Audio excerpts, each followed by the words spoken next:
Jessica, why should people listen to this episode of Pod Friends featuring you? Do you want the tongue-in-cheek self-effacing answer, or do you want a real answer? All of it. All of it. Okay. So you probably have some laundry to fold, so you need something to listen to. And there's not another new Pod Friends coming out for another week plus. Yeah. So this is what you got.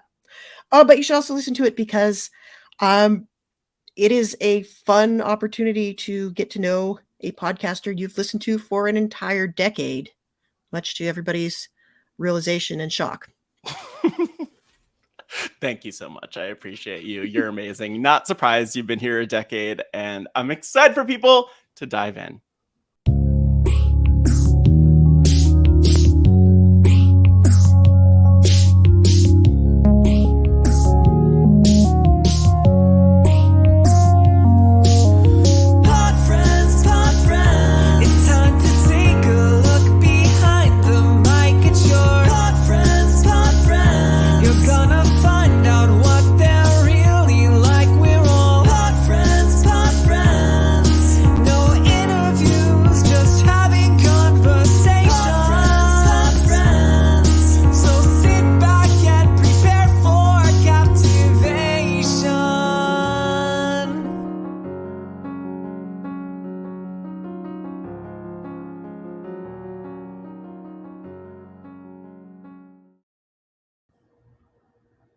Hello, everyone, and welcome to this week's episode of Pod Friends. I'm your host, Matt Scott. Very thankful, as always, to be back with you for another episode of Pod Friends. First and foremost, number one, as usual, I like to check in. How are you doing? Yeah, your podcast is still working. I'm just waiting to hear from you. How are you doing? Great, awesome. Wow, okay, thank you. Oh, okay. I hope that covers the range of responses to folks. But yes, always love to hear how you're doing. Love for Pod Friends to go from just a podcast where you tune into a conversation. And I've loved hearing from you over the last few weeks of Pod Friends with the episode with Marianne O'Ketch, with the episode with Mike Bloom, with the episode with Evie Jagoda. Just with all of your feedback and your thoughts and how it resonates with you. Thank you so much, everyone, for weighing in. And I think more importantly, for being on the Pod Friends journey with me as it continues. Because as always, of course, there'll be folks that you know and you listen to constantly and that you know that you love.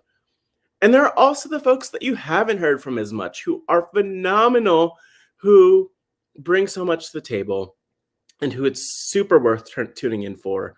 And so if there's one thing I could ask for today, it is for you to subscribe to Pod Friends. Be sure that you're along the journey, supporting the podcast, keeping the lights on, as I say. And you could subscribe to Pod Friends wherever you listen to your podcasts. But you could also find all the places where Pod Friends is available at robhasawebsite.com/podfriendsfeed.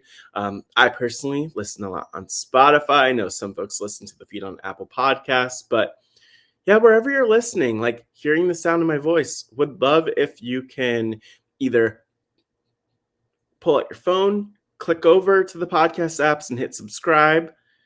Take a moment. There's time. We have time a little bit before we get started and dive into this week's episode.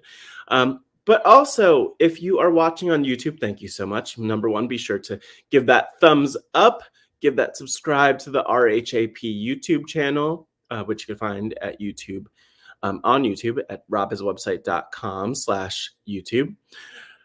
But wow, I am excited for this week's episode and to really get right into it. With the one and only Jessica Liese. And this is my very first time podcasting with Jessica, but I've listened to her since I started listening to RHAP in 2017.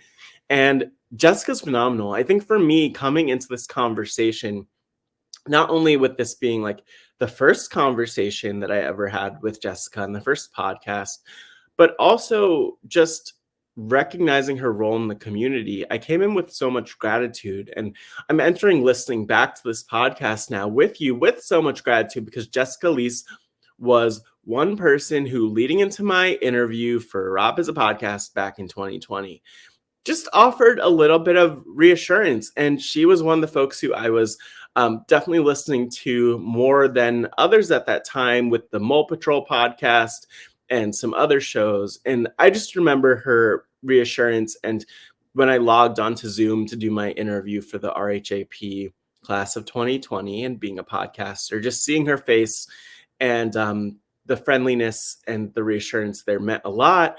And it does go a long way, to the point of just knowing how much feedback and that positivity and that support means to people. This could be a really intimidating thing that we do as podcasters. More broadly, for the folks who are on these shows, it could be very intimidating for them, especially with the feedback that we can get, that they can get.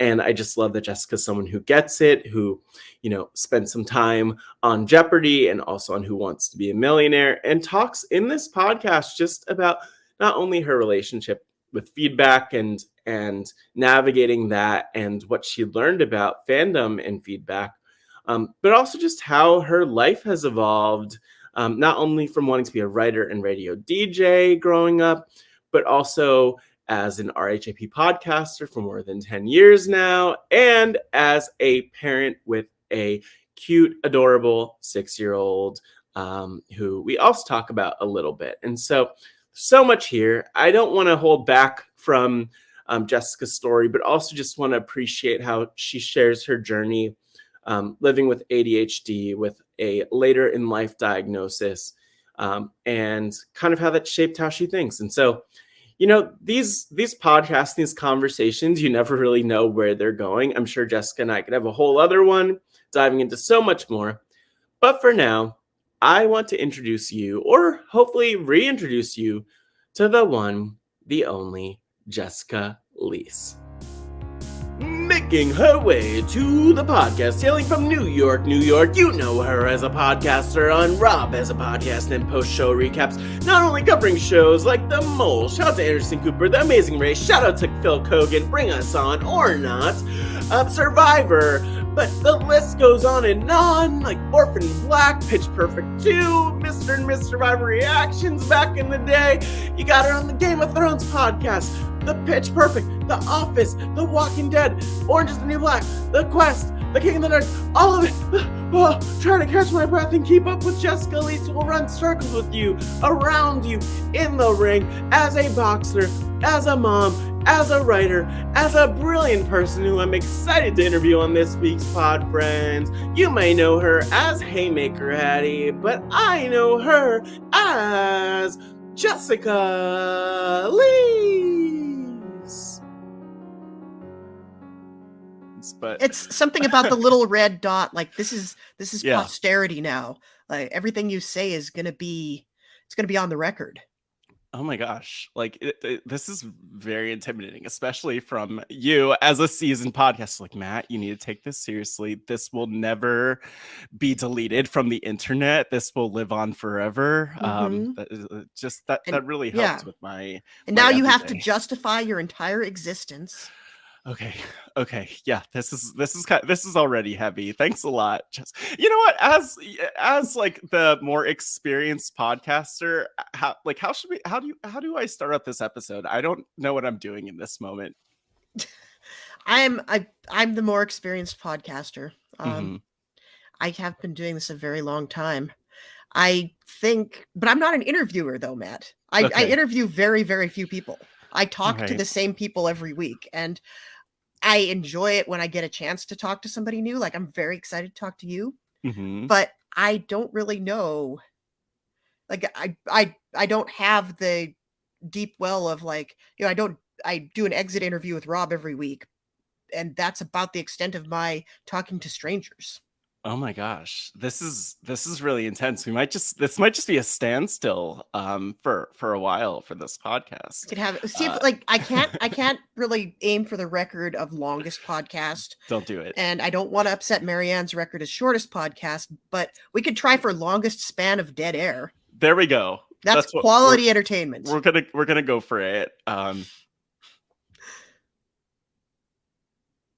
I can't do this. I feel like people are checking their podcast this feels apps. wrong. It feels really wrong. But thanks. Like, it's good to actually podcast with you, Jess. Like, Yes. because I feel like going back to, especially my time before I was a podcaster on RHAP, you were one of the people that was like a friend in my head, popping up whether I was listening to Amazing Race podcasts or The Mole or a plethora of other podcasts and shows that I've probably forgotten by now from pre-pandemic, because like, what is time?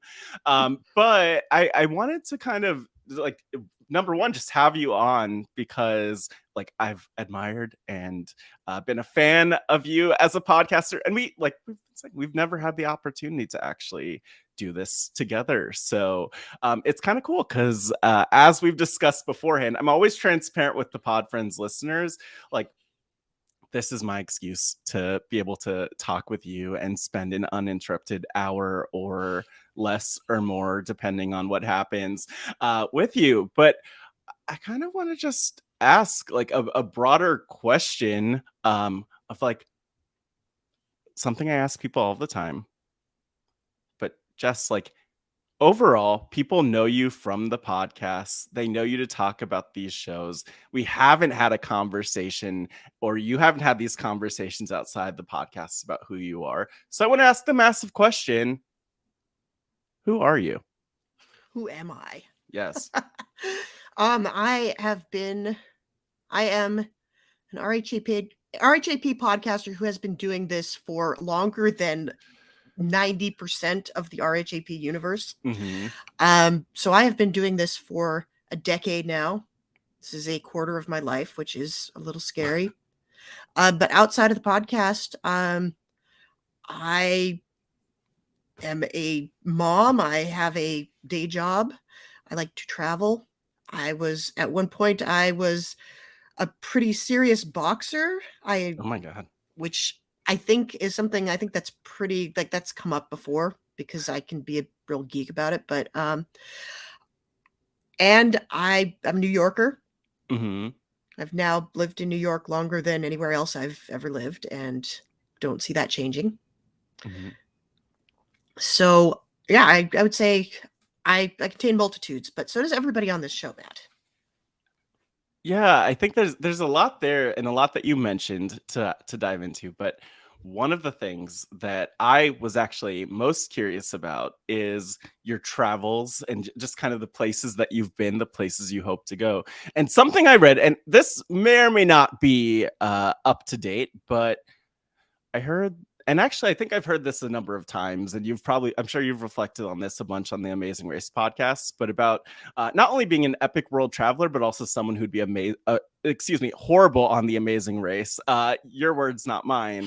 But I would love to just know more about like what that's entailed in the places you've been, and kind of why you would be so horrible at actually being my partner on the Amazing Race, because that's what this is an interview for.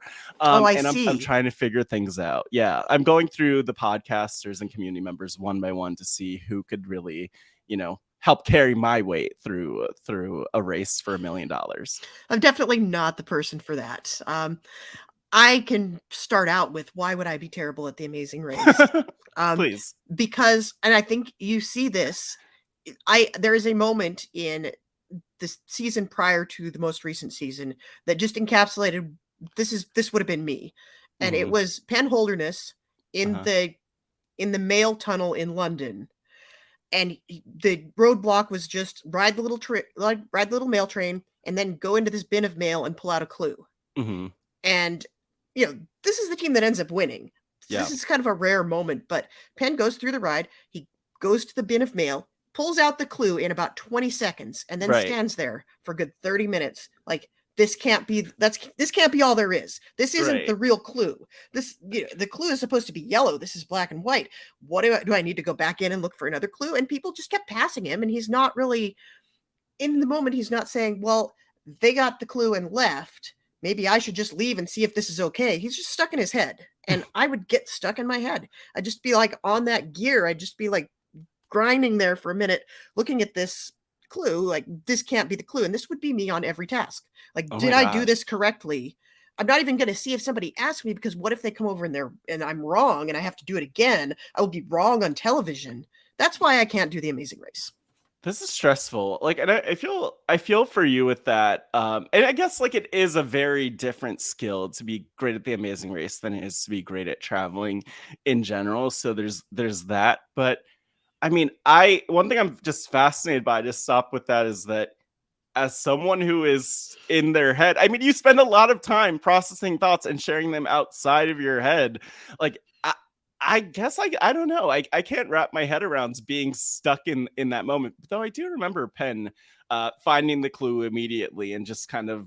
I did think that that'd be when they were eliminated, because it was so dramatic of how long he took just standing there in the tunnel. But I kind of like, I wonder, where does that piece come from before we get back to your travels? Like, where does that uncertainty, being in your head, trapped in the tunnel, so to speak, come from, if you have any idea? Well, I think it is the same thing for me that it was for Penn. And it was one of the reasons that I was like such a Holderness stan throughout that season, Mm-hmm. is because Penn has ADHD and I Mm-hmm. also have ADHD. Oh wow. And the way that your brain works, the way that this particular type of neurospicy brain works, is everything is on or everything is off. Mm-hmm. And you can your head just starts going a mile a minute and you just kind of get stuck in that groove. And sometimes this is a superpower. Sometimes, like, Yeah. you could be laser focused on a task, and you saw Penn do that throughout the season. He would go into a memory task, for instance, and he'd be able to just laser focus on this to the exclusion of all other things. Right. It's not really a deficit of attention. It's just like it's a surplus of attention. And if you put it on the wrong thing, you are screwed. But if it's on the right thing, it can be a good thing. God, So it was really fun to see someone succeeding. Yeah. But also, I do not have any guarantee that my brain will do the thing I want it to do at any given time. Yeah, I always feel like you're so good at, like, well, and with tons of practice, of course, but like you're so good at kind of painting the picture, or like or always, I don't know, like communicating experiences, putting into perspective even what we're seeing on The Amazing Race, for example, into words that maybe the listener, viewer who might not be paying as close attention could understand. But when it comes to ADHD and what you mentioned, I'm kind of curious, like how you would explain that, or explain what that's like to be basically like in your head, experiencing that. Just because, I don't know, I think it's always interesting. Like, a lot of us could relate, obviously, to challenges with attention that might not be ADHD and some of the other elements of that. But I don't know. Is there any way that you like sum up and explain that for people like me who don't know it or don't get it? Well, it's different for everyone. And Yeah. it's funny, this is something I learned very late in life. I got my official diagnosis at age 40, even though I knew when I was a kid that something was different about how my brain worked. Wow. Yeah. But this is a generational thing. This is um people are saying it's trendy now because so many people are getting the diagnosis, but it's not trendy. It's just Right. that we know more and we are able to see it more clearly now. But especially in women, it becomes this thing where you can't, like, you mask, you learn Mhm. how to compensate for it. And they, I think the textbook example of a kid in the 80s who had ADHD was like the boy who couldn't stop talking and couldn't stay in his seat, and basically my son. Yeah. Um, and I was different. I was quiet. I didn't make trouble. I just didn't pay attention. Mhm. Like I wouldn't, my desk was a mess. I didn't do my homework. But I was smart enough that, like, I knew all of the material. You could test Mhm. me on it. I would know the material, but I'm just like, if you have to turn in an assignment a week, I'm not going to do that. It's going to be in my desk, especially if I'm not interested in it. And that's the hallmark, I think, of ADHD. It's like the things you're interested in, you are very, very good at, and you can Mhm. excel in those things, but it's all the other things in the world, and it's not just academics. It's Yeah. like life skills. And they call that executive functioning. It's like the ability to take a task and like break it down to its component parts Uh-huh. and I'm really, really bad at that stuff, Matt. Like, Yeah. podcasting is a good thing for me Well, because there's yeah. very little prep you have to do with the kind of podcasting I do. Mhm. Watch the show and take some notes. With some shows, I know them so well, I know the beats so well, I don't have to take as many notes. I Mhm. think of the questions that I want to tackle when I get into the podcast, then I do the podcast, and it's done. It's out there. Yeah. It's not project-based work.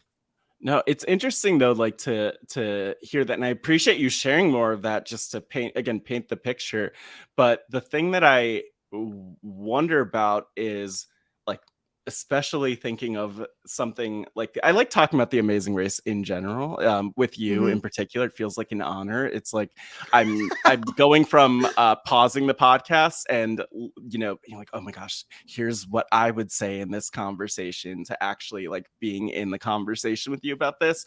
But I think it's interesting because it's so fascinating to think about like the different activities that might be more challenging and less challenging, and also like how someone from the outside looking in might not have any sense of what that looks like. But I think going back to traveling, it's interesting that you've been able to do so much of that. Is that something that you found challenging, or something that it's kind of been like, okay, I could focus on this, I could nail this and have it all figured out? Well, one of my favorite things to do is plan trips. Like, I have Hmm. so many trips, I've, like, written up the whole itinerary for what I would do, where I would go, what I would see, how I'd get there, and then we haven't taken them. When I got married, I made a binder that had 8 trips in it, and it's like, "Let's pick one of these for our honeymoon." And it happened we had a destination wedding, so blew all our vacation time, couldn't take the honeymoon, and so a year and a half later, we took one of the trips. Right. We have not taken any of the other trips. Okay, I have questions. So, how big is this binder? Do you have a general number of pages? I think I have the file somewhere still. I have the PDF, and I think it was 54 pages.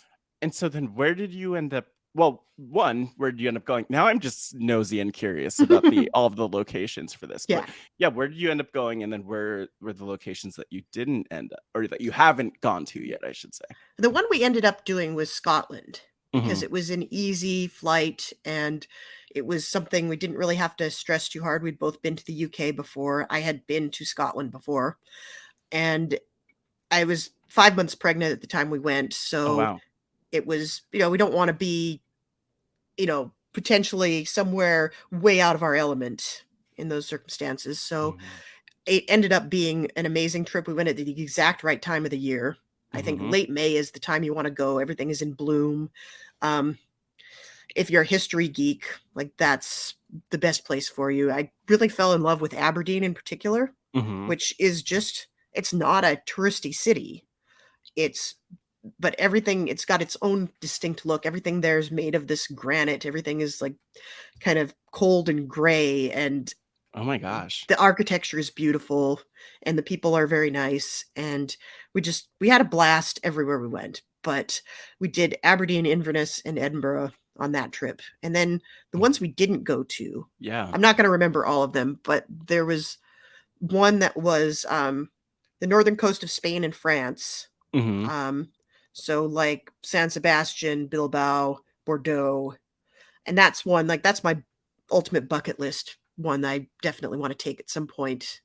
Not great with a kid, so that'll be some time off, and then I had planned we could go to either Vietnam and Cambodia or Thailand and Cambodia on the Oh same wow. trip. Um, Ecuador was one. I have been to Ecuador, but I didn't end up going to any of the places on the trip, so I have all of that Oh my at the gosh. ready at some point, and gosh, now I'm not gonna remember what the rest of them were, I'd have to pull it up, And but I'm sure a bunch of them will come up, but what's interesting to me is even like hearing the list of places. I'm like, okay, I've seen that on the Amazing Race. I've seen things pop up on the race. Are you like, do you have any spectacular travel advice that you would offer, especially as someone who's world travel is largely informed by a TV show that doesn't have a ton of practical advice for me to get around the world? well, look, Matt, there is no shame in seeing something on The Amazing Race and wanting to go there because I will be completely straightforward with you. I would say most of, like, probably 3/4 of everywhere in the world that I've seen that I want to go to has been either Amazing Race or Anthony Bourdain. Okay. Like, that's Yeah. where I get my travel inspo. Yeah. And I think the number one thing I can tell you is you make the plan and then like you end up not following it. Mhm. It's I think it's I think it's Eisenhower. It's one of those World War II generals had the quote about plans are indispensable and plans are useless, planning is indispensable. Yeah. So you do all the research, you know, like culturally what you're going to expect, how do you get around, like what are the logistics of the thing, and then throw it all out the window. Um, because some of your best moments are going to be the ones where you're not seeing the iconic site. You're not necessarily doing anything remarkable or seeing anything spectacular. You're just having a good time and being somewhere that you is out of your element. And I'll give you an example of Yeah. this. I my husband and I went to Central Europe, kind of a spur of the moment vacation, probably more than a decade ago, and we were in Budapest for like 2 days. Mhm. And it was a really rapid fire package trip. Like they just gave us the transportation and the hotels, and then they're like, you're on your own in the cities. Right. And the first night we're there, it's like, here's their whole laundry list of things. We've got 2 nights here. Here's our laundry list of things you need to see in Budapest. And we walk around, we're looking at sites, and then it's like we stumble on this street fair. And there's a bunch of like 50-year-old Hungarian men on a stage singing 80s hits, and there's food and there's wine. And we're like, okay, we could go see every castle on this list, or we Yeah. could sit here and have a glass of wine and listen to these awesome musicians singing, this awesome Hungarian 80s cover band. And it was the best night of the trip. Oh. The weather was nice and it was November, but it was like unseasonably warm. We had souvenir wine glasses from this festival, and it was just like being out with the locals, doing the local things. Like that's a very Anthony Bourdain kind of thing to do. And we felt very important doing that, but it was just fun. Like it was like, this is how people here have fun. And it didn't necessarily, we didn't get the perfect photo of the iconic site, but we had a good time. And that's what it's really like. Those are the best memories. Or the very first international trip that I took Mhm. was in college. I got a fellowship to travel. Like there were no strings attached. You didn't have to write a report. You didn't really have to study anything academically. You just had money to travel. The only thing was you had to go by yourself and you had to plan it all yourself. Right. And this was like maybe the transformative moment. Like this is when I really fell in love with travel, and it Mhm. was so amazing in so many ways. But the weekend I talked about, it's not the seeing the Berlin Wall for the first time, or cycling through the hills of Tuscany. It was the weekend that I got stranded in Hamburg on a religious holiday where everything was shut down and all the What? hotels were full. And I found this bed and breakfast. I went to the train station and asked the tourist information, can you hook me up with something? Doesn't matter what it costs. I just need to be somewhere because I can't get into the hostel anymore. So they give me this room and a bed and breakfast, and everything's closed. There's not really any point in Mhm. going around anywhere. So I spent the weekend like watching German television. It was the first year that Big Brother was a thing, so I watched a lot of German Big Brother Wow. and walked around the city a little bit. Like went to some parks. Most of the restaurants were closed. Ended up having to eat at Burger King. It was okay.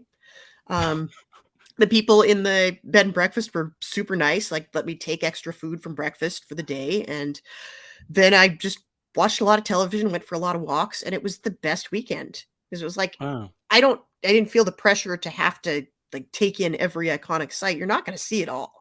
Like it doesn't matter. You could see everything. I haven't seen everything in the city where I live. Yeah. You're never going to see everything, but you can have these great memories of just being in a place and enjoying it for what it is. Yeah. No, it's really interesting to hear that, and even just to hear some of how you I mean, well, how you think in general, but also how you think about travel specifically. Because for me, one thing that I find that I struggle with travel is, one, sometimes making a plan, but then also like really wanting to stick with it. And I am one person who's not always willing to go off the plan, or it's intimidating, especially if you're in a place that you don't know. Like, I don't know what happens if I go down that block to that phenomenal block party that's happening. I was literally just in New Orleans for work for like the last week and a half or so, and literally there's so much that's going on that's just happening where you're like, I do not know what that crowd is, but do I walk into the crowd and find out, or do I walk around it? I am more inclined to walk around, but I'm curious, like, where does that, well, I think it's kind of bold. So I'm curious, like, if you found that to be bold and something you've had to grow into to just do it, or I am curious, like, where that I don't want to overstate it for anyone who's like, Matt, travel is easy, but yeah, like, where does the willingness to explore come from? I mean, it's not easy. It's definitely Okay. not an easy thing to, especially as someone who's like always raised to follow the rules. And I'm like, I was always the kid in the friend group that was like, guys, we can't do that. We're gonna get in trouble. Guys, we gotta, you can't do that. Nobody knows where we are. Nobody knows what we're doing. And Right. like, I think you get one taste of that freedom and it's like, that's it forever. Wow. Yeah. No, I relate so much with that too, and I think that like a huge part of like at least where I am now is just going outside of those boundaries. But it's interesting because you are like you're dropping a lot of kernels for how you grew up and some of the pieces of that. But I'm so curious, like, where did you grow up, and what was it that you wanted to be, if anything, when you were a kid? What did you want to be when you were growing up? It's really funny because this is such an irrelevant question for I'm not dissing your question, Matt. No. No, I'm getting there. But for people my age especially, and I think to a lesser extent people your age, this is such an irrelevant question anymore because when I was a kid, literally anything I do in my day-to-day life now didn't exist. Yeah. Like, there was stuff that I liked doing and you can see pieces of it in what I do now, but when I was a kid, I wanted to be a writer.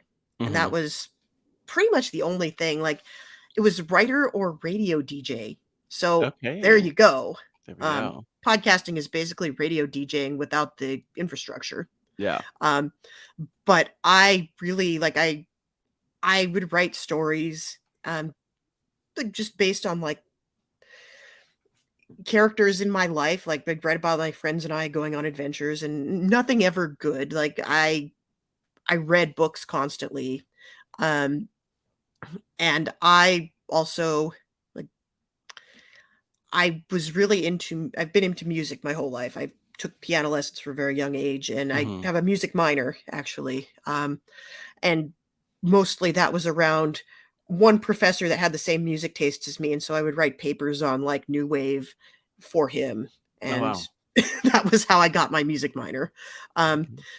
but I was into college radio, and this is a very long way of getting around to.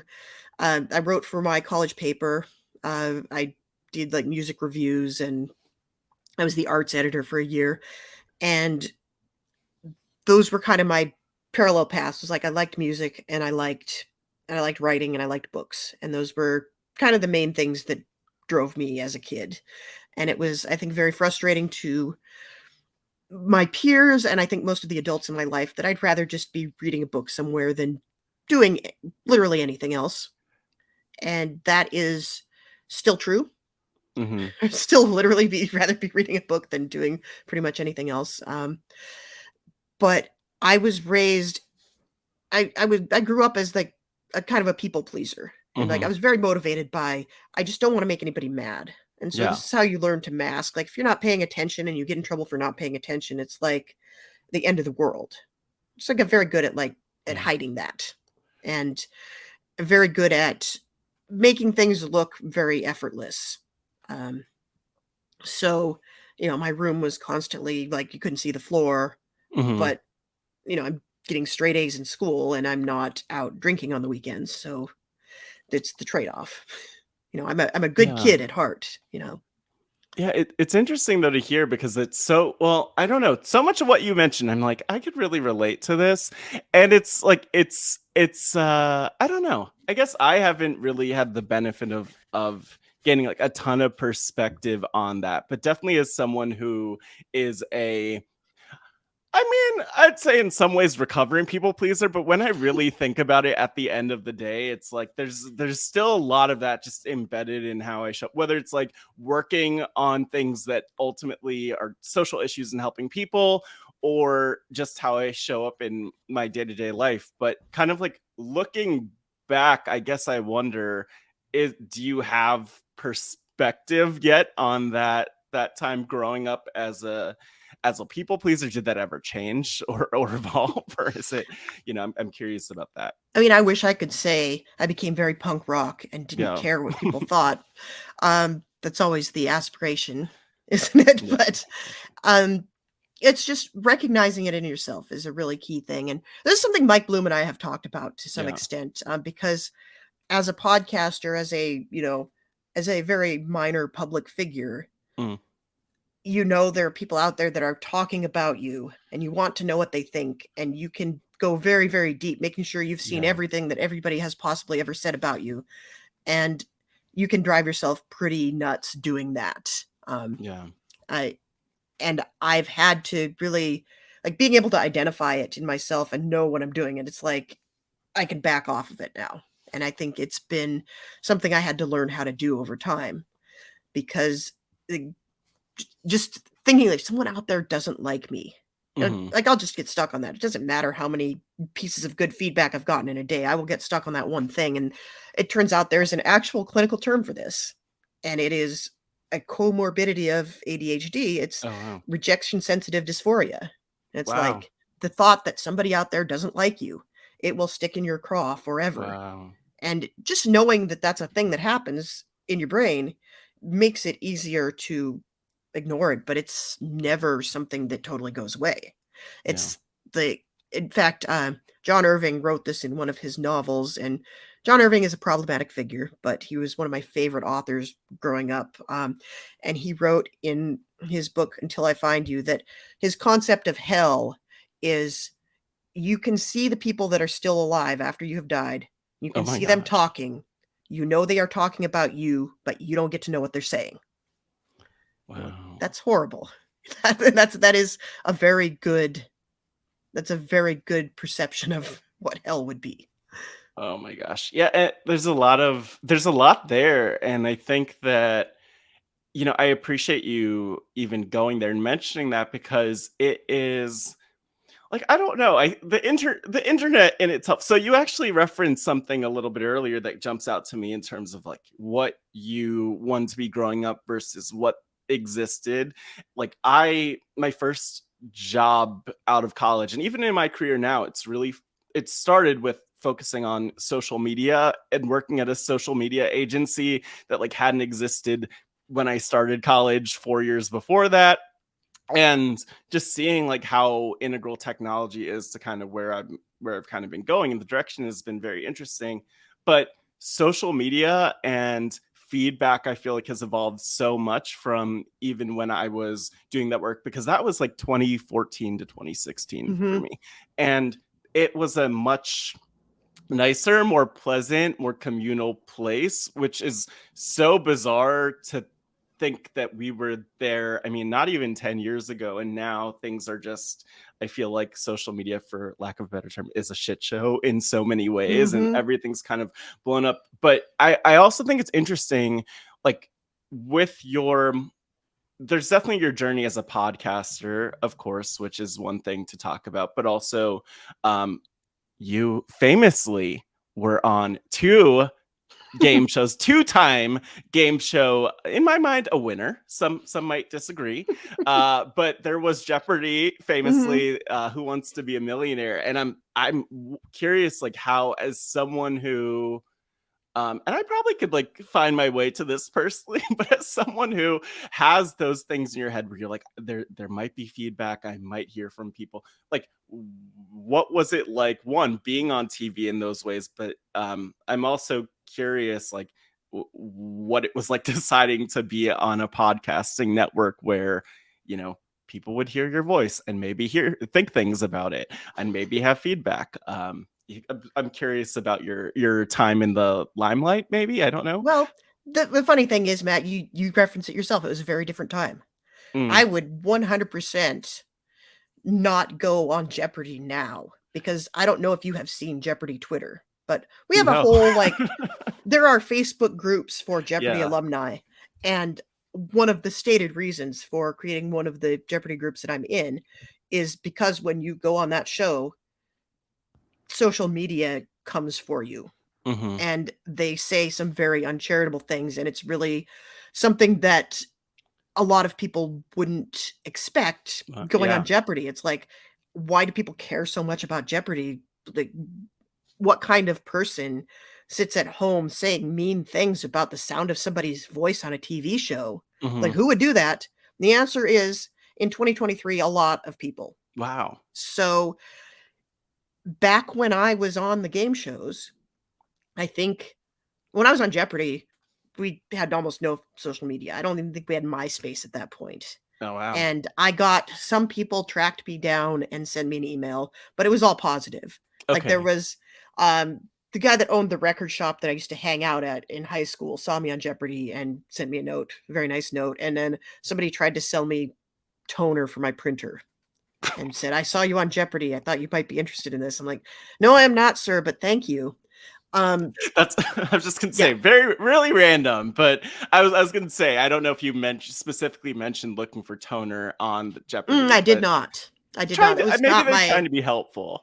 maybe. I or maybe they just, like, what kind of person, like, that's your sales pitch? You're selling toner and you're just gonna, like, Google everybody you see on Jeopardy and drop them a line to see if they wanna buy your printer supplies? I don't know. It was it was odd, for sure. Yeah.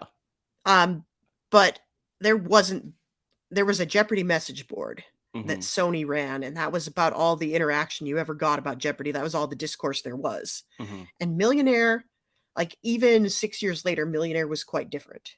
Like, they had their own fan space, and those people are very, very committed.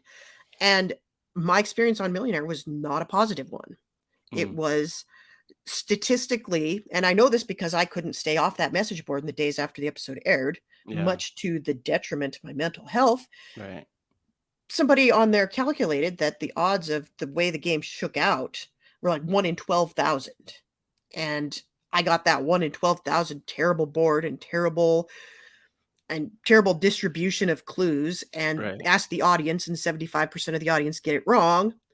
And I this is where I learned that I have no poker face, because I'm standing there, like, trying to be neutral Yeah. while I am in the back of my head, it's like, yeah, you are in the process of getting humiliated on television, and apparently this shows on my face. And everybody who watched the show, like, as soon as it aired, it somebody put the clip on YouTube, and, Mhm. like, one of the game show super fans had this, immortalized on YouTube, and the comments on that YouTube video were brutal. It Yeah. was like, I didn't say anything. I didn't do anything, but they said I looked like I wanted to murder the entire audience, that I was a sore loser, that some crazy person said that clearly I was going to hell Oh my gosh. because I was insufficiently grateful for my opportunities or something like that. It got terrible comments. It was Right. viewed like 200,000 times, which for the time was a lot. And I mean, I still, that's not that's still a lot, just for in like general. small potatoes in the YouTube era, but this was a decade ago, Mhm. and I like even, I was a frequent poster on the Television Without Pity boards, which were still a thing at the time, and people on the Television Without Pity boards were, pitiless, as you would Right. expect, until I went on there and it's like, "Guys, I've been posting on this board for years, and I was excited to have been on this show, and now I realize that I owe a lot of people that I've said mean things about on the internet a big apology." And Mhm. it was formative, but it was also it it happened at a weird time in my life where, like, everything was kind of going wrong. Like, I'd gotten fired from a job, and my grandmother had passed away, like, all in the span of 6 months. I go on this Yeah. game show, I do very badly. It felt like the entire internet was on my head for apparently having having a sad expression on my face while I didn't win money on a game show. Yeah. And it was like, at that point, I could either never do anything on the internet ever again, or I could try to find a redemption arc. And it was funny that I would say, like, not 3 months after this game show appearance, my favorite podcaster puts out a call for somebody to cover a show that I watched very religiously. And I think I might have been the only person who applied, because Oh, wow. it was like the day after I sent my video into Rob. He emails me back. He's like, "Hey, you sound perfect. Let's do this." And I just wanted to write a blog for him. I didn't want to be on the podcast at all. And Mm-hmm.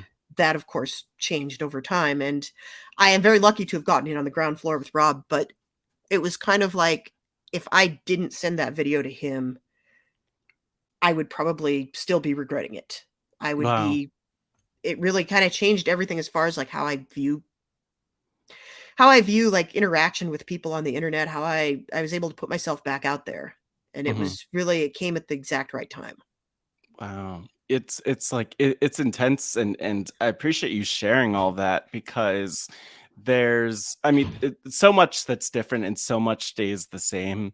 Like today, thinking of just the landscape of what that feedback looks like. I was talking with Mike Bloom a little bit about this, but this past season of Survivor was really the first one where I had a lot of interaction with the different contestants, and Mhm. some that's through Rob as a podcast and some of the other events and things going on.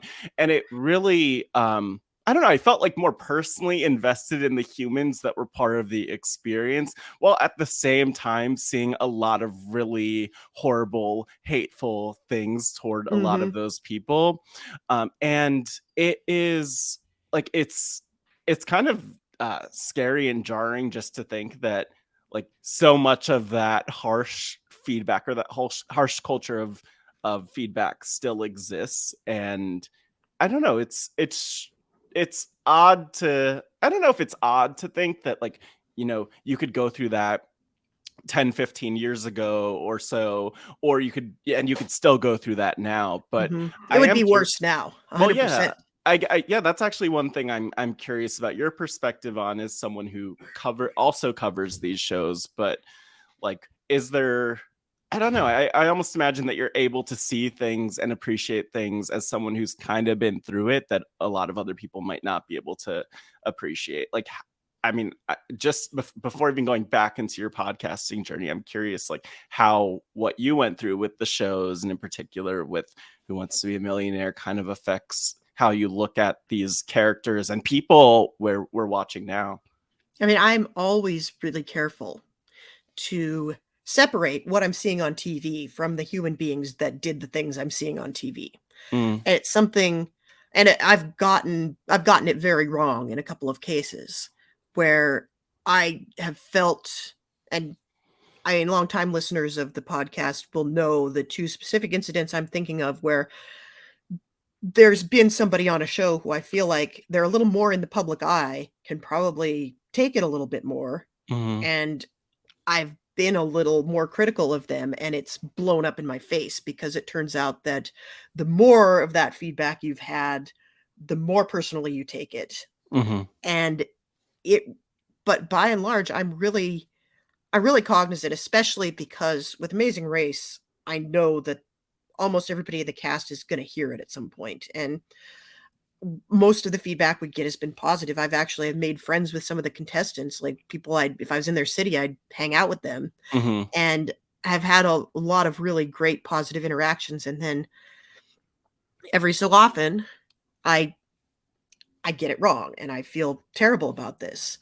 But it's something that's always in my head. It's like, I don't want to be contributing to that negative discourse. right. I don't want to be part of a pile on somebody.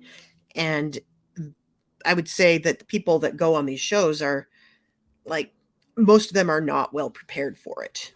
And some of them can take it on the chin, and some of them can't. And I know there was one instance I had said something off the cuff on a podcast about I would love to do a social media boot camp for anybody who gets cast on a reality show. Like, this is what you should do for your own mental health, and this is what you should avoid. And I'm not going to name the name, but somebody took me up on that. Somebody who had appeared on a reality show, who had their season had not yet aired. They reached out to me and said, "Hey, I heard what you said on the podcast. What would you tell somebody who is in that situation?" And I was able to say, okay, like, don't set up a Google alert for your name, for starters. No. Don't go past the first page of hits on Google. Stay off of Survivor Sucks. Please. Yeah. That's good life advice in general. Right. Don't go into the official Facebook page for the show you are on. And there's a tendency to want to know what everybody's saying, and it's never a good tendency. It never leads anywhere good. And here's a list of all the sites you should avoid. Mm-hmm. Here is what you should avoid. Don't try to justify yourself for anything you did on the show, on Twitter or anything like that. Don't reply to people. Keep it light. If you're going to give behind the scenes intel, it should always be like frivolous, silly things. Reach out to your fellow cast members. Talk to them about things as they're portrayed, and try to keep those connections personal, like keep them out of the public eye. And I think it was helpful. I still, this person texted me a few times during the season, and I would always be like, "Get off the internet. Are you on the internet again?" And I liked being that accountability buddy for this person. And I hope it was helpful.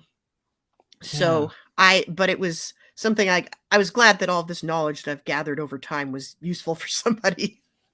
Well, I mean, that's the thing. Like, it's interesting because I think time and time again, even in just being tapped into shows and covering them, and then seeing some of the different social media interactions that come up, like, it is really easy to I mean, from outside looking in, like, for me, or I think for a lot of podcasters who cover this stuff, sometimes the question's like, why wouldn't you go on and do that? Like, you're talking about the show, and it's like, a little too close, flying a little too close to the sun is what it feels like, where you do get to see kind of the weight that comes with I don't know, being part of this and doing something that to a lot of people might seem like a lot of fun, and something like that they would want to do without experiencing the repercussions. Like, oh, they're experiencing that, but everyone's gonna love me and give me the positive feedback. Is some of what I've heard and seen from folks who kind of quickly learned that the internet can be pretty savage sometimes. Yeah, and it's that feeling like you don't know the real me. Like, if you knew the real me, you wouldn't do this. And it's like, they probably still would do that. So it's not a useful exercise to feel like I need to explain myself more, and as soon as I say the right thing, you're going to like me again. Like, you really have to distance yourself from that. And it's not the real you. Yeah. I have had just enough involvement with this to know I do not want any more involvement with it. Yeah. Like, I don't want to host a TV show. I don't think I ever want to go on another game show. I wasn't casting for a game show last year. Did not get cast. I think it was a good thing. Well. So I think I'm happy with my little corner of the podcasting world. It's enough for me. I was going to say, like, just thinking of the podcasting world, it's always interesting for me because so many of the conversations that I end up having within Pod Friends are about that, people's relationships with feedback in different ways. But I'm so curious, like, how that internet culture has kind of showed up for you in podcasting. I ask this with a number of with I think a bunch of subtext there. One of the things, though, being that at least like, I have seen a lot of the women that I've podcasted with or that have been podcasting with RHAP just kind of really take it on the chin time and time and time again. A lot more harsh feedback than I've seen or that even than I've received, but that I've seen from a lot of the men or some of the other voices. And so that's one thing that's on my mind, not to put words or anything in your mouth, but like, I don't know. I'm curious of what that's looked like for you. It sounds like it's more bearable than what the reality stars go through in front of millions and millions of people, but I am curious what that's kind of been like for you, especially because you have kept doing this for the last 10 plus years at this point, which is exciting. Yeah, well, it is something, and it's something that I've had a front row seat to, which has been really interesting. And all the women in the RHAP universe and like slightly beyond, we have our own support network. And we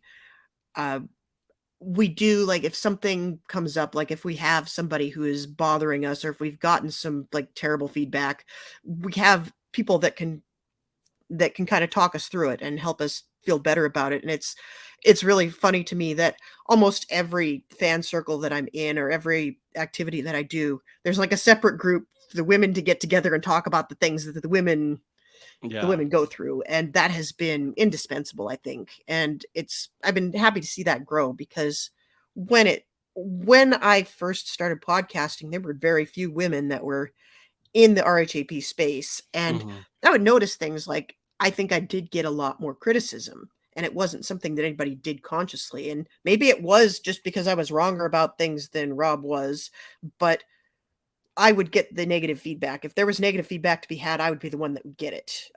Regardless of who said the thing. Like, Rob could be wrong about something, somebody would correct me for it. Oh my gosh. And it still happens where we'll do a podcast about The Amazing Race, and if somebody gets something wrong, I will be the first person they tweet at. Like, I'm the keeper of, whether it's because I'm the keeper of the records or because I'm the woman, I'm the mom of the group, I don't know. But it's also something, I don't get this as much as some of my colleagues, but a lot of policing of the tone of your voice. And like, do you have vocal fry? Do you have uptalk? And it's like, how does that affect how people take you seriously? And I think these vocal tics are almost uniformly things that women, and particularly young women, do. And it's like a good excuse not to have to take that person seriously. And that is something that has been, I think there's a lot of these little kind of, for lack of a better term, like microaggressions. Against like women in podcasting, people of color in podcasting. It's like, I don't have to take this person as seriously as the white guys that I listen to all the time. And it's something you do have to work a little bit harder, I think. And I also think that over time, people have kind of forgotten that I'm a woman. Like, I think that was something, like, especially in the early days of podcasting, it was like, I was about the only woman on the podcast network. And it was like, if there's just one of you, it's harder to say, ironically, it's harder to say you stand out. And so it was like, I was really just one of the guys for a really long time. And it's a strange dynamic that I went to an all women's college. So it's interesting to me that I still fit in well in that dynamic, but I was so happy to see more women being given a voice on the podcast and us branching out. And I've been really gratified to see how big this thing has become and how many different diverse voices we've had. But it's gotten so much better. I think the quality of the feedback has gone up. We don't get dedicated trolls as much as we used to in the Wild West days of the podcast. But it's still, there's things that we have to, it's good that we have support. And I try to be that supportive person who's seen it all, especially when there's new podcasters in the mix. So yeah, that's how I feel about it. I feel exceptionally privileged to have been able to continue doing this for this long and to have gotten in as early as I did. It's been very formative, and it's been great to see what Rob has made out of this. You know, it was just him and Nicole talking to a mic about Survivor, and now it is, over 100 people. And it's amazing. And it's like, it's interesting to like dive into like what you're kind of breaking down, because there's a difference in terms of where things were when you started, where things are now. But one thing I'm curious about, especially like with your perspective now, because you reference new podcasters coming in. I think back to the RHAP class of 2020, and it's so funny because I went back and looked back at this, but for whatever reason, one of the things that jumps out to me so much is even just like a simple message from you before my interview, which was like, "Hey, I'll be in your interview, like looking forward to it." I'm like, "Oh my gosh, I'm nervous." And you're like, "Oh, uh, just have fun, have a good time." After the fact, you were like, "I didn't even know you were nervous. You did a great job." And like that, I know even for me personally, just having someone who's able to offer perspective, or like, "You're good, it's gonna be okay, there are nerves, it happens, it's okay." I know that definitely meant a lot to me starting out, but I'm curious, like, have you found yourself like able in a position to offer more of that perspective, and especially thinking of the newer podcasters, like how has your role evolved within this little podcast network? I was talking with Mike about this a bit, but I always think it's cool to like see people who decide not to leave and move on and keep going, but also contributing to us all being better. I wish I could do more, honestly. I don't think I do enough of that.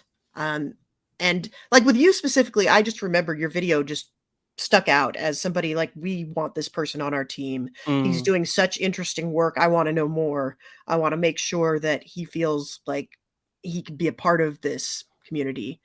And I kind of now I wish I had done this for literally every person I talked to.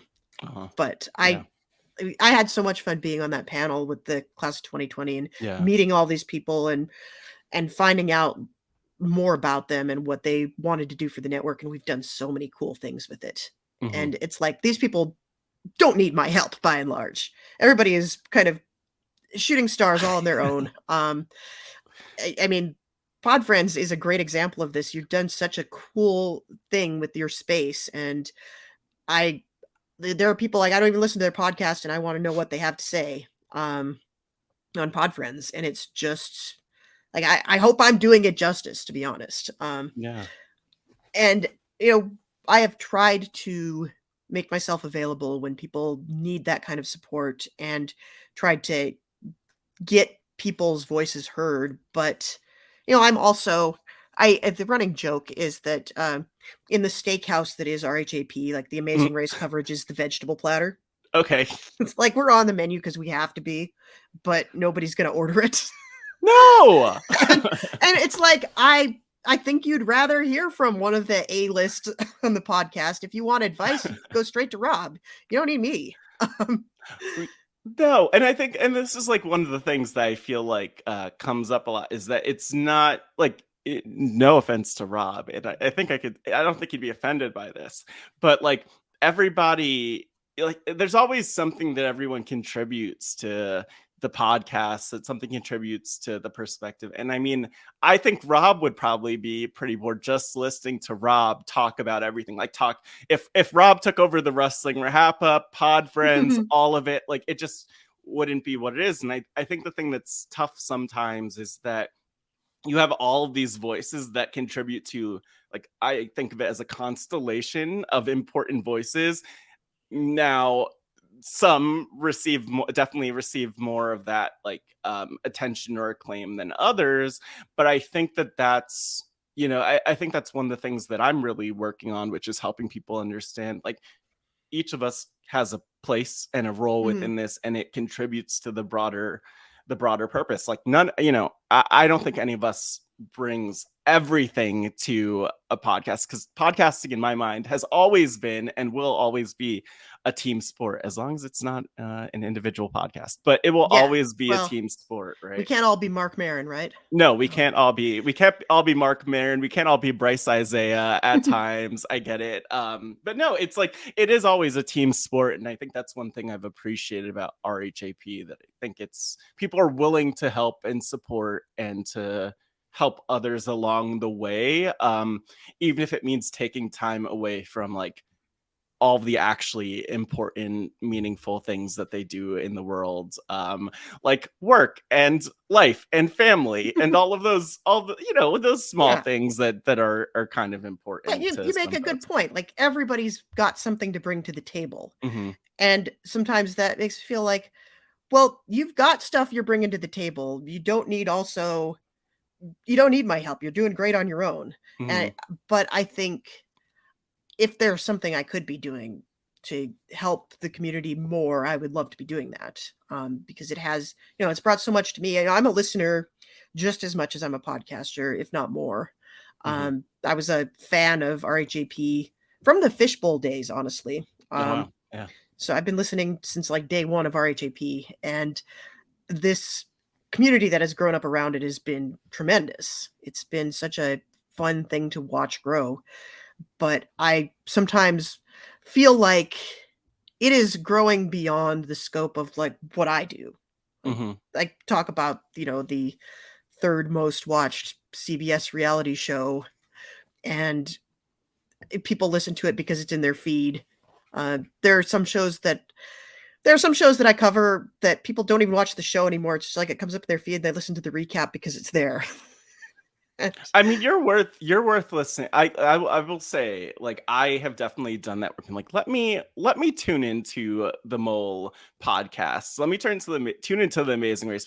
Also, because half the time, I hope that Anderson Cooper isn't listening, that Phil Keoghan isn't listening, but like Phil maybe might he be is. listening. He might be listening. But I mean, the reality is, like, sometimes the production isn't in control of what we get on the screen, just because they have to work with what they work with in terms of the characters, and sometimes that's not as interesting as like hearing you and others talk about these shows and break them down. And then that creates an appetite to actually, at least for me, go back and tune in. And so I just want to give more credit where credit is due of like how meaningful podcasting is. Because I also feel like podcasting has a reputation for being this thing that people like you and I do in our bedrooms or homes or other things. And it's a nerdy hobby, when it's like, no, it actually, we kind of do like we try to add to the experience, at least, of the shows. And I think that maybe the fact that there are so many people listening points to doing something right with that in terms of adding. But no, people want to listen to you. That's the thing. I'd rather, sorry, Phil.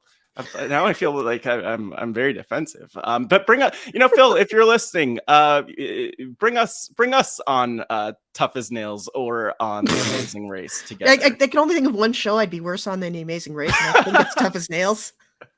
Look, I'm just saying, like, I'm happy to try and fail at the same time and stay completely detached from social media while taking your advice on how to do it.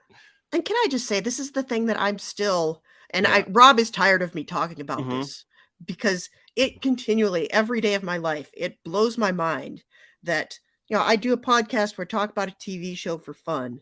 Yeah. And if you had told me in like 2012, someday you're going to do a podcast about a show, Phil Keoghan is going to be listening to that podcast. First of all, already that blows my mind. Right. Second of all, Phil Keoghan is going to interact with you on Twitter.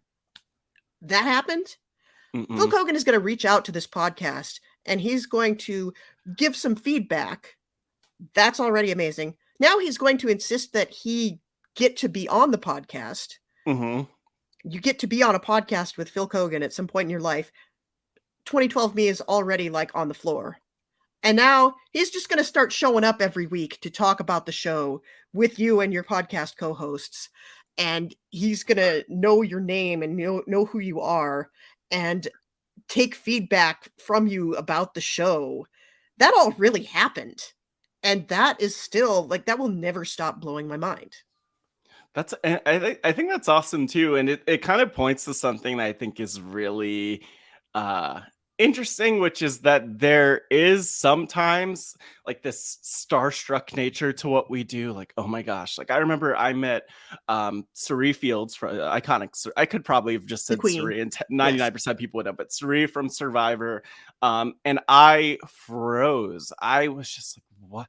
She was the first Survivor player I'd met in person at that point, other than Bryson Wendell. And I was just so shocked. I didn't know what to say. I didn't know what to do. I was like, I don't want to just talk with you about Survivor like everyone does. I just want to not be an awkward human. And I had to kind of figure that out. But I think that it's interesting because like when you're podcasting on this network, it does feel like the walls between the show and the characters and the cast and people who are, you know, a part of it and building that, the walls or the barriers between the two are so much lower than they were before that. But what has that been like for you to actually be so much closer to the action, not only in terms of Phil, but just like actually talking with contestants and I don't know, forming like actual friendships with people? It's wild. And I remember the first time this actually happened. You know, there used to be, after every season of The Amazing Race, there was a big party in New York City, and it was a fan gathering, but the cast would usually show up to it. This went on through season 22, and season 21 was the first season that I was covering for RHAP. And so I was used to like going to these fan events and hanging out with the cast and like getting to get the inside scoop on what they were doing. And I'd become friendly with some of the cast members because of that. But I show up at this finale party for 21, and I meeting the cast members and being like chatty with them, and I get to the Beekman boys who had won that season and have gone on to do some really amazing things in the retail space. And I'm chatting with them, and one of them looks at me and he says, "I know you. I've seen you." And I'm like, "Yeah, you definitely don't." He's like, "You sound so familiar. I watched you on RHAP." And I was like, "You know who I am. Like, you heard what I was saying about about your TV show that is important on my podcast that is not." And that was kind of the first moment, like, there's some interaction there. And it was the first inclination I had that like anybody was actually paying attention to it outside of like the fans. And that has gone on to, there's always somebody every season that is very interactive and chatty and gives us the inside scoop as we're going along, which has been very, very fun. I think season 23 was a highlight for me because so many of the cast were like, we were doing live shows at the time, and they were in the chat during the live shows, or they'd be at one time. I get off the podcast and 5 minutes later, my FaceTime goes off. I don't know how they got my FaceTime info, but and the contestants are like, "Hey, we want a chance to talk to you about what you saw so you understand what happened." Wow. And that's been really fun. But it's also, it is that weird liminal space. I'm not really friends with these people. And that was easier to understand when you would like meet them once after you saw them on a TV show. And now like the parasocial relationship has gotten a little bit less parasocial, you know, and it's very, I try to keep a very big separation between like what I do for the podcast and like the rest of my life. Yeah. Because everybody that I've talked to, like almost to a person, I think of like very few exceptions. Everyone I've ever talked to who's been on one of these shows is a really great person to talk to. Like, obviously you don't get cast on these shows if you're not personable, and they've been nice and gracious with their time and friendly and helpful and giving good feedback. And I've been really gratified to have those kinds of conversations and that kind of access. And it's made the viewing experience much more fun for sure. And I love that we're able to talk to them. I love doing the exit interviews now. Like, that's been really fun too. I love to be having a front row seat for Rob getting to interview Rex Ryan. That was a highlight.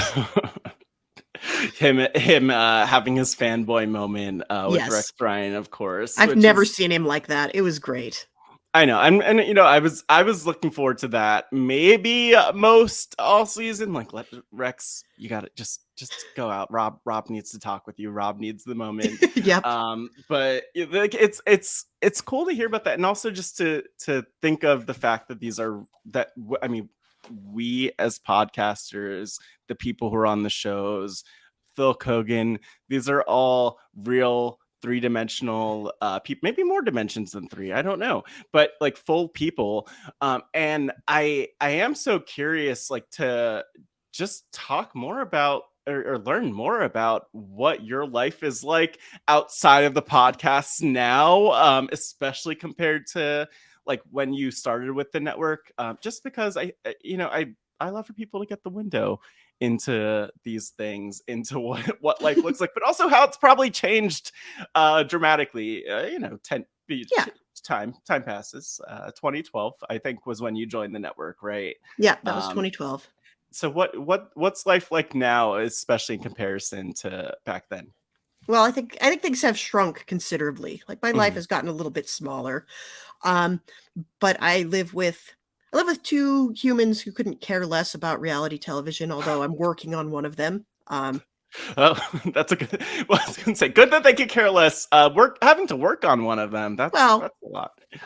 He's 6. He'll grow into it.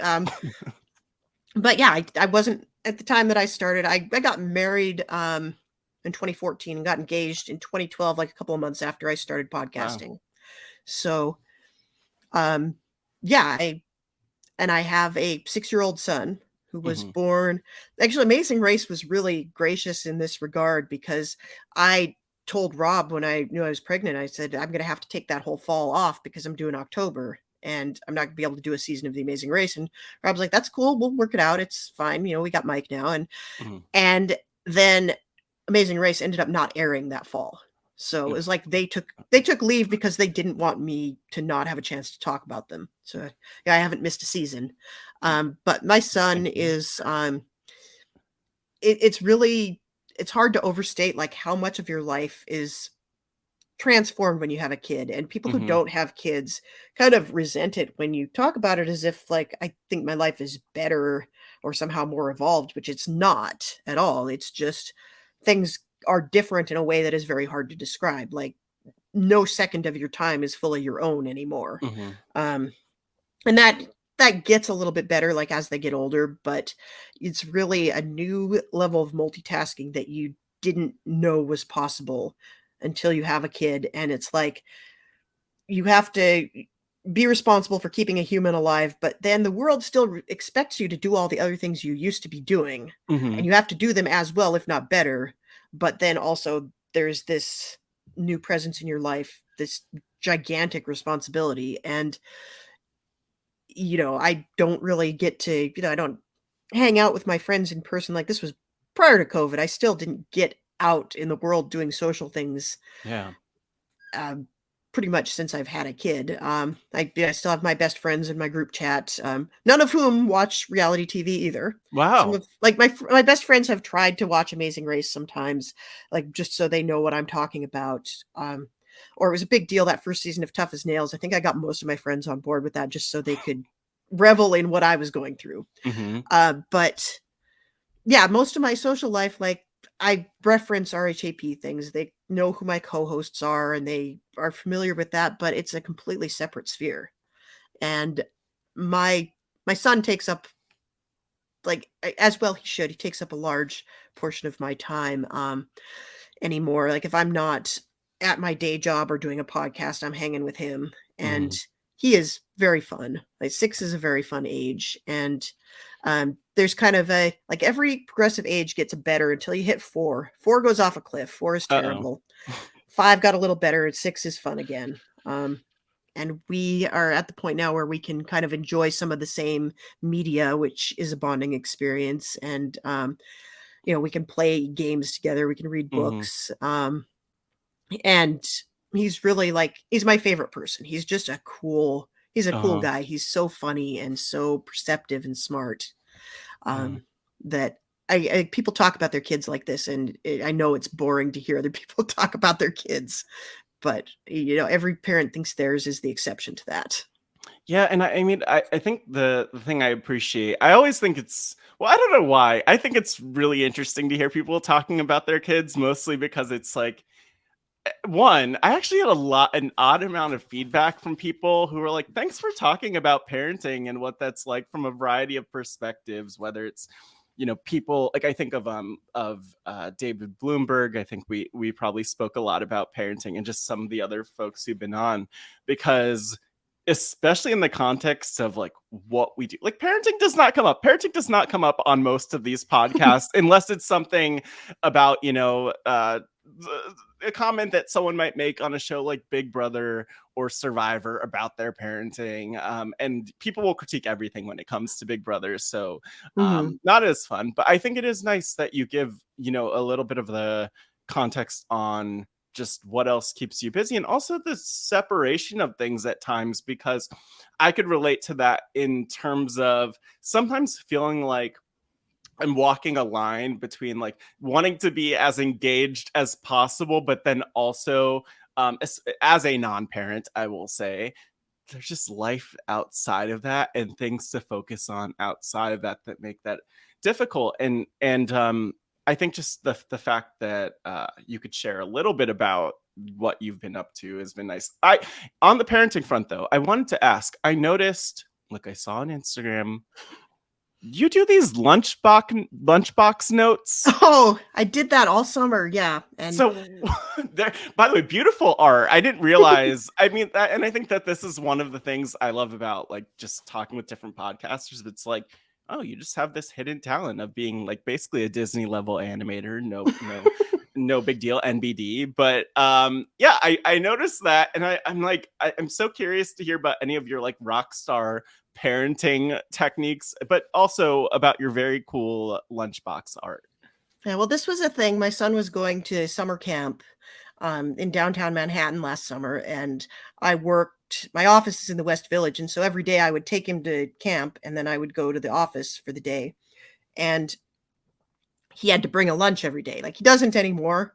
He still insists on it most of the time, but and to kind of cheer him up, I was in a boring meeting at work one day, and I just started drawing his favorite cartoon characters, and then pretty soon it became something he expected. And then after that, pretty soon I was hearing from the camp counselors, like, everybody wants to know what the lunchbox note is today. And so I had to keep doing it all summer. And I meant to continue. I have not continued with it through the fall, but it's something I had a lot of fun, like thinking up like all of his favorite book characters and Disney characters. And some of them were easier to draw than others. I didn't post every note because they weren't all that good, but by your standards. But well, Miraculous Ladybug was really hard to draw. I did have a lot of fun thinking up like, what's the next one going to be? How obscure can I get? Yeah. What's he into right now?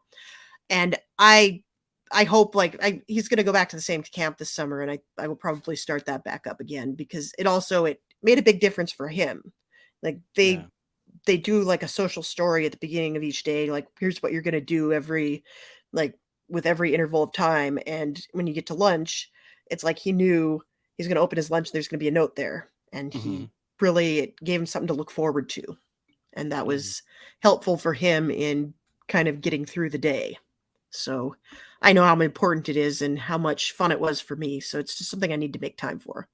Yeah, I mean, and like even just hearing that is so amazing. But you said the magic phrase, things I have to make time for, which always directs my attention. I think because I've had a lot of conversations with parents recently for work, or like in the work context, where I focus on like climate solutions work and just interviewing people about their stories.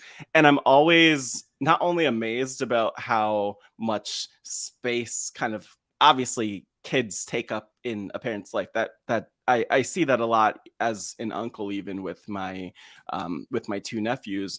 But I'm also always interested in going back to life beyond, outside of the parenting, which I'm sure isn't a lot of life out there right now with everything you mentioned. But I am curious, like, if there's anything that you're kind of focused on more just as like Jessica, like in terms of who you are, beyond the parenting, like anything you want to prioritize or focus on, just in as life goes on, either in terms of your interests or work or whatever might be pulling your energy.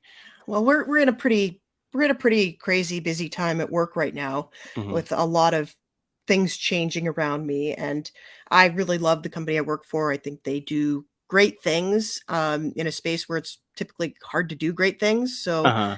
I'm I'm very happy with the job. I work with great people, and we are having a lot of fun right now. I work in the space of digital content, and specifically, I work for a travel company. So that is, that tracks, right? Uh-huh. And we are in the process of redesigning our website. Like pretty much the day after we launched our latest website, we're like, oh, we're gonna do it all again, burn it all to the ground, start over. And Mm-hmm. so we're in the middle of that process again, which, job security for me, but it's a lot. So Yeah. I try to make sure that I have time to do one thing that's just for me. And right now that thing is podcasting. Mm-hmm. But I may take some time. Like right now, it's kind of a slow period for podcasting for me. So I'm spending time trying to get back to the gym, to be a little more active. And I'm trying to write a book. I don't know how far that will Ooh. go, but I'm trying to write a novel. I always thought I would write a novel. And I've gotten fairly far in this one, but I don't know. I don't know if I'm ever going to finish it or if I'm ever going to do anything with it if I do finish it, but it's something that I've always enjoyed doing, and it's a fun thing just for me. I don't really share it with other people. So Mm-hmm. I had a friend, we had one of my best friends. We kind of bonded over this writing group that we belonged to Yeah. like 20 years ago at this point. And the two of us and our third friend got together after the writing group had disbanded and had our own little mini session where we would share fiction that we would write with each other. And our third friend actually has done something with this and has 3 novels out and is doing very well in this space. And she has long mentioned to me like that period of sitting together and like trading fiction and pointing out what works and what doesn't was really instrumental in helping her finish her work. And it's like maybe I need something like that again. I need to find people that are Right. like-minded and kind of kick our asses into it, because you know that was it's something like I can see it works. I can see it has results. I need to be a little bit less trepidatious about that. Like at least bring it to the attention of people I trust. Hmm. So yeah, it's something I always wanted to. I don't know if I want to have written a novel or if I actually want to write a novel. There's two Right. different things, Or if you want to capital B, capital A, capital writer. Um, Oh, it they're all different things. Um, yeah. and but I've always loved the process of storytelling, and I don't know if I'm any good at it. But Yeah. it's something I'll have to find out through doing. Well, and I think that the interesting thing is that there's always somebody who'll resonate with whatever you're creating or working on or whatever you put out there, if Mm, and when you put it out there. But I think of just my conversation with Stephen Fishback too, where he's talking about being in this process of like writing and working on some things and constantly in that mode. And I also relate to that as someone who you put it so perfectly. Like, do I want to have written a thing, or do I want to be a writer of things, or do I want to create the thing, or do I want to be the person who created the thing? yeah. Essentially, you phrased it so perfectly, though, better than I could. But I think that that's kind of I don't know. It's interesting to know that you can look to people within the community. Who knows, like Steven, busy person, but also someone who has those goals. And I think that I love being able to hear from different people who are on that path. And I am curious. I'm like you've kind of teased us already with the novel, so I won't go into more detail on that, but I am curious to stay updated on the journey as you develop it, if it's going further, if it looks like it's something that you'll put out there. Because I think people would be interested in reading, and maybe there's also an audiobook version, so maybe they'll listen. But like I think people be really interested in that and supportive. And it's also just something else that I've been reminded of with all this podcasting is like people are way more interested than we even realize. Sometimes like there will be people who I hear from who might want to know more. about your creative process and what's going forward, might want to be part of it, might want to be part of the writing groups, who knows. But I want to ask, like, just thinking of you, something you talked about with a little bit of the writing community and that support group and your friends with that. I just want to give you a chance to talk about sort of what community, whether it's this Rob has a podcast community, or others you've met through the podcasting process. Like, what has that been like for you? And I don't know if there are any highlights from that experience or anyone you want to shout out. I just like to give an open space for that kind of I always feel bad about shouting people out because I know there's somebody I'm going to forget. 1000%. And I've seen it happen like 3 or 4 times, Matt, where you have expected someone to say my name and then they don't. And you're like, well, what about Jessica Liese? And they're like, oh, yeah. They didn't think of me. And now you have lampshaded that they didn't think of me. And now I feel bad. But I don't know if I've ever said that. But you read minds. Yeah, it definitely literally happened at least once that I can think of, in 2 or 3 times. Actually, yeah, I can think of one time, another time too. So there we go. Yeah. So I'm not going to shout people out in particular, but I will say the community of something, the community that forms around something is at least as important as the thing the community forms around, if not more important. Like, I can say that of the online communities that I have been a part of, it almost at a certain point becomes immaterial what the thing is you bonded over. And RHAP is a great example of this. But the Amazing Race before RHAP was that as well. I had friends at my wedding of 30 guests. 2 of those guests were people I met at an Amazing Race finale party. Wow. And the community that was around those finale parties those people are still great friends today, and they take vacations together. And the other online community that I was a part of for many years was a fandom around Elvis Costello. And the listserv that I was on starting in the late 90s about Elvis Costello has been responsible for at least 6 international marriages. Whoa! And meetups, like anytime he's playing a concert in any city, there's a group of people that gets together before the show. And any city I visit, I probably know somebody from the list who I can get together with and hang out with, whether or not we're going to concert. And I haven't been to an Elvis Costello concert in about 10 years, but I still have strong friendships with a lot of these people. And one of whom I'll give one shout out. I'm going to give a shout out to John Ottaviano, who is a member of the RGP patron group, who I met through the Elvis Costello list in the late 90s, and he and I talked reality TV for years and years. And then when I started podcasting, he started listening to RHAP and is now a core member, I would say, of the patron community. So there's your one shout out. But I think it's really, I don't even know what the defining factor is that will bring people together in ways, because I've tried to get involved in other fandoms where it just doesn't click. Like, those people, those communities don't form. And I don't know what the difference is between one that does and one that doesn't, but I've been very grateful to be part of several that have. Yeah. So I love that I have an opportunity to also have a creative outlet in the middle of this community of people that I love. Is there anything else that you wish that the community knew, or any words that you're, hoping land on the dear ears of our Pod Friends listeners while we're still here? I mean, I meant for this to get a lot heavier than it did, which I think is something that people don't say. Like, people usually, I didn't mean for this to get so heavy, Matt. Well, no. I intended to be a little more serious and a little less cheeky about all of the things I've been cheeky about this past hour. But I did want to say that if you feel like your brain doesn't work the same as other people,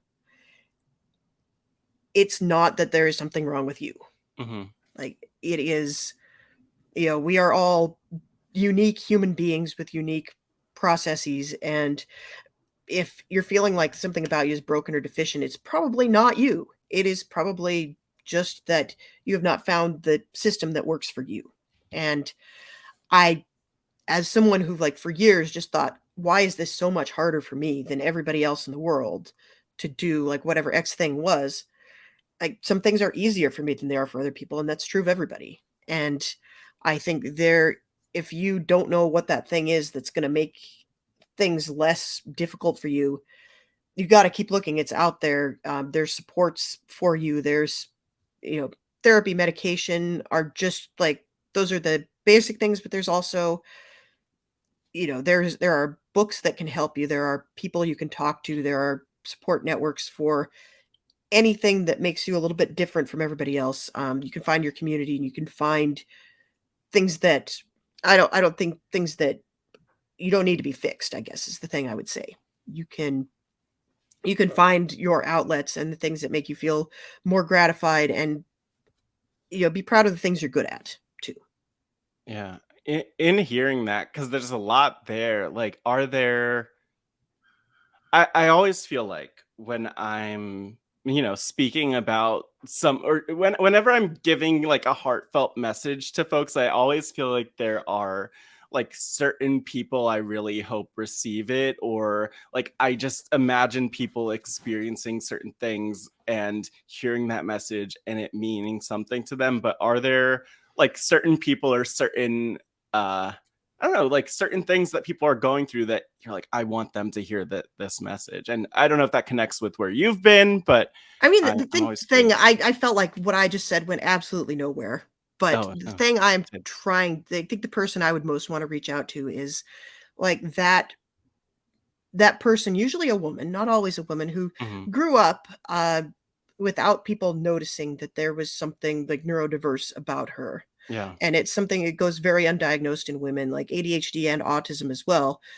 Just because women are taught to fit in and to people please and to mask, and you go through life just thinking there's something a little bit different about you, that your weirdness or whatever, that you don't necessarily understand what makes you different from other people. And we know a lot more now, and I think it was such a turning point for me to get that diagnosis and to understand, like, I can do things differently that will help me to succeed in ways that I didn't think I could before. I thought I was just broken. And Mhm. like, that's the thing. You're not. There are things out there that you can, like, there are ways to help, and you might always be a little bit different, and that's totally cool too. Yeah. So that's I guess where I'm going with that. Yeah. Yeah. And I know that it's always interesting because like there are like just I'm thankful for the different experiences they've heard from, or the different people I've met in the community with Rob as a podcast, or just people I've met in general. And the people who've like been different or had whether we're talking about neurodiversity or some other Mhm. kind of difference, it's always something I'm thankful for, is that people feel comfortable opening up or sharing those things. And it is sad that a lot of people do feel like they're alone in that, but I also like hope, even just hearing that piece from you, and I'm like dying to like clip that and put it out there just for people to like really hear that and that point to hit home. But like I want people to be able to, I don't know, like to see like, okay, I'm not alone. Like Jessica's someone who could get it and who understands that. Um, even, and then there's so many more conversations that could come. So I feel like there's like a whole other part two Pod Friends conversation I need to have with you, diving in on Anytime. things. And I appreciate it. And I think that this is, I have to figure out some more formats for things. So I could figure out how to bring everyone back rather than my typical one stop and move on But type of you've thing. also got a million more people you need to talk to. Honestly, the list is, it's funny how I feel like the list is just getting shorter and shorter. But we'll see. I hope to be here as long as Rob and RHAP will have me talking with people about people, on one of the most self-referential podcasts. I'm not going to claim that title. Sorry, Rob and Akiva need a podcast. I'm showing respect. Yeah, coming Um, next season, Pod Friends Friends. Pod friends. I'm gonna bring together like two people at once, and then just sit back and watch basically what You can happens. moderate. I'll moderate. I mostly just want to sit back silently, maybe mute my And mic the judge. whole time. Okay. Judge, lots of facial reactions you have to watch on YouTube. I have to ask you like my last question, which is my typical question about your life, about your story. And I love to ask this, which is, if your life summing up kind of where you've been, where you are, if your life were a book or documentary, what would the title be and why? See, I knew you were going to ask this question because you literally ask everybody this I question. do. And I thought I was going to come up with like some brilliant response, and Mhm. nobody ever does. And so I don't feel bad that I don't either. That's part. You shouldn't feel bad.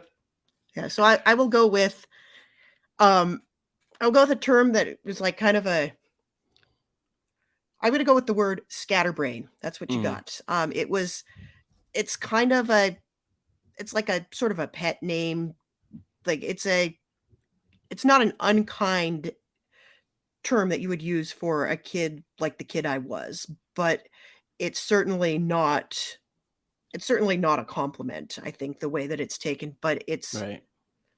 I remember there was like one of the Little Miss books was Little Miss Scatterbrain, and people would often use that, like, oh look, there's a book about you. This is what you are. And I think that the term resonates with me so much, even if it's like semi pejorative and semi not. It's a little tongue in cheek. Yeah. Oof. But it's something I've come to embrace. Yeah. And you know what? I think that's kind of I don't know, that's one of the beautiful lessons I'm taking away, which is that, it's it's really easy to be in a world where people are pushing back against you, whether that's feedback or people putting labels on you for whatever however you might be in the world. And I appreciate you pointing to that because, like, by nature, in terms of being scatterbrained or a scatterbrain or whatever, whatever label someone puts on you, like, I think it's hard, especially with stuff with your brain when you're trying to wrap your head around your brain. It seems like an impossible task, but it's also like cool to see that you're doing it, and it's cool to see that you're like functioning and you're momming and you're website updating and you're creating a novel that I'm excited to check out sometime either this year or next year. I'm gonna put a deadline on that, but yeah, it's cool to just kind of see navigating. And I'm fascinated to hear what people think. But any closing words for the people who are listening to this podcast? The floor, of course, is yours. Well, to the people or person or three people listening to this, now they will listen to it for you, Matt, because they love the show the way I love the show. Thanks for getting this far, and this is such a beautiful project you do here, and I'm honored that you thought of me as someone you wanted to talk to for it.